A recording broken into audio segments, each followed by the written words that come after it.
חליפה? שלום, אדוני ראש הממשלה. שלום לך חליפה. מה שלומך? בסדר גמור, מאיפה אתה יודע עברית?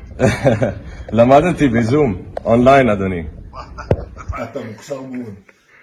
קודם כל אני רוצה לברך אותך כנציג ממשלת איחוד האמירויות ונציג נאמן של השייח מוחמד בן זאיד, מנהיג גדול, על התרומה שלך לשלום.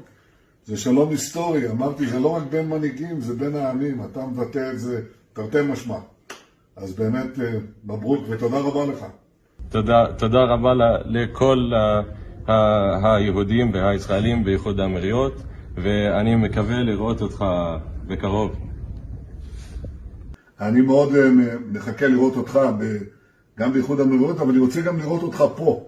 אז אני מבקש, זו בקשה אישית שלי, שאתה תצטרף למשלחת כשתבוא לארץ, אתה תתקבל פה באהבה גדולה, כמו שקיבלתם את המשלחת שלנו. בעזרת השם. בעזרת השם, אדוני. תודה רבה, אינשאללה אומרים. אינשאללה. תודה. תודה, אדוני. שלום.